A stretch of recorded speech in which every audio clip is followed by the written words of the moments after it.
Há muitos vestígios antigos da presença do homem, quer na cultura por-socalcos, que é uma cultura trabalhosa, que representa que realmente os homens trabalham, com vestígios alguns arqueológicos. Há uma fauna e uma flora variada, muda muito de acordo com as estações do ano. Há alguns microclimas que nos dão algumas paisagens diferentes. Há um potencial enorme para a criação de trilhos e roteiros. Por Santa Leocádia passam quase 3 km de caminho de Santiago. O número de habitantes de Santa Leocádia anda 1400 e pouco, 1500, 1200 eleitores, mais ou menos. E então vamos agora ao orçamento participativo, Cidadão Mais. Nós temos sempre aquela preocupação de todas as nossas iniciativas e são sempre voltadas para o cidadão. O orçamento participativo dizia que é ouvir o povo, OP, orçamento participativo, ouvir o povo, auscultá-lo e tentar ir de encontro àquilo que eles nos dizem. Para que um orçamento, de acordo com a experiência que nós temos, seja bem sucedido, é preciso ser credível, portanto, ter um passado em que eles acreditem naquilo que se está a fazer, acreditar realmente no processo, estruturá-lo, divulgá-lo, envolver-se de corpo e alma. É fundamental que a gente esteja ali todos os dias a tentar cativar e a tentar esclarecer, motivar e depois cumprir, portanto, cumprir aquilo que a população decidiu como as prioridades para cada lugar e dar-lhe continuidade. Foi feito um cronograma e discutido um regulamento. Vê-se muito mal isto aqui, mas tem as datas todas das várias fases do processo e depois tem aqui as datas todas das reuniões dos 28 lugares, que a freguesia tem 28 lugares de todas as reuniões que iriam ser feitas, portanto tudo isto foi planejado. E há também, foi criado um círculo aqui com a ajuda do Dr. Nelson. Aliás, eu gostaria de dizer que foi fundamental a minha ida uma vez a um seminário em Gaia, porque eu sempre tive a ideia de tentar ter em cada lugar da freguesia um interlocutor e recebi um convite para ir a esse seminário e foi a dizer, é isto que eu preciso, é o orçamento participativo. E depois o Dr. Nelson foi na freguesia fazer uma pequena apresentação à junta e à Assembleia de Freguesia, dizendo o que era o orçamento participativo. Na fase 1 foi definido o regulamento, e esse regulamento também existe no nosso site. Foram criados, portanto, os instrumentos de participação e foi feita a divulgação do processo ao público. Na fase 2 foram feitas as reuniões nos 28 lugares diferentes, a maior parte delas na junta de freguesia, outras em locais públicos de lugares mais afastados. Nós temos 2 lugares que ficam a 3 km da junta de freguesia. Isto é feito no inverno, onde os dias são pequenos, e para não obrigar as pessoas a descerem o monte, ficam 3 km para lá, o outro fica 3 km para lá, os dois não são juntos. Nesses lugares nós fizemos as reuniões, um numa capela e no outro no bar da Comissão de Festas da Senhora da Guia. Nessas reuniões foram eleitos os delegados e os substitutos, e também foi definidas as prioridades de cada lugar, aquilo que eles entendiam que devia ser feito. O nosso orçamento participativo tem uma particularidade, um orçamento participativo deliberativo. Nós vocacionamos uma parte de 25% do nosso orçamento de investimentos para ser cativado para o orçamento participativo. No ano de 2008 e 2009, portanto, aplicar em 2009, foram 50 mil euros. Somos pequenininhos, e 50 mil euros não é nada, mas para uma freguesia é muito. No ano de 2010 foram dentro do orçamento da Junta de Freguesia, 25 mil euros foram para o orçamento participativo. Então, nessas reuniões dos lugares, há um formulário próprio, as pessoas definem aquilo que são as prioridades do orçamento e sinalizam também os problemas.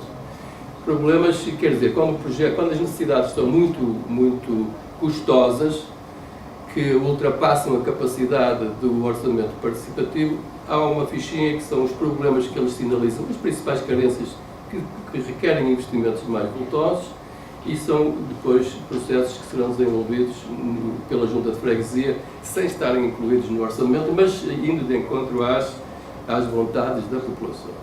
Na fase 3, essas propostas vêm para a Junta de Freguesia, são analisadas em termos de PDM, em termos do plano estratégico da Junta de Freguesia para o desenvolvimento da mesma e depois são aceitos ou não aceitos para prosseguirem no processo do orçamento participativo. Os resultados dessa análise técnica são depois transmitidos ao delegado do lugar, que se encarregará de fazer a sua divulgação pela comunidade. A fase 4 é uma fase muito interessante, que é a caravana das prioridades. Portanto, todos os delegados do lugar, e não só, também convidamos os elementos da Assembleia Municipal e da Câmara Municipal, são convidados a participar numa caravana que vai ver nos diferentes lugares quais foram as prioridades que o lugar assinalou como aquelas que seriam mais importantes. E é muito enriquecedor, porque, embora seja uma freguesia pequena, 750 hectares, 250 dos quais são baldios, portanto são floresta. É engraçado porque as pessoas não sabem as realidades e as carências dos outros lugares. E apercebem-se de que realmente aquele lugar precisa daquilo, que é capaz até ter mais necessidade daquele lugar, daquilo que ele indicou, do que o seu próprio lugar.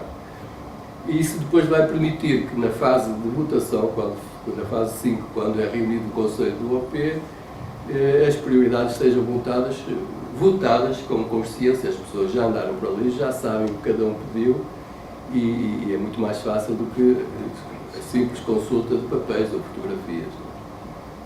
E depois temos então o Conselho do OP, onde cada delegado tem direito a 3 votos.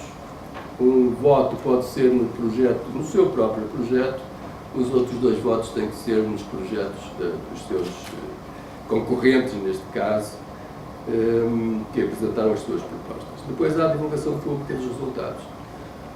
Isto é engraçado porque quando chega na fase do Conselho do OP também é uma fase em que nos permite distinguir lideranças, porque aqui começa a haver uma certa política, não é? Porque cada um vai tentar influenciar os delegados dos outros lugares a votarem nos seus próprios projetos.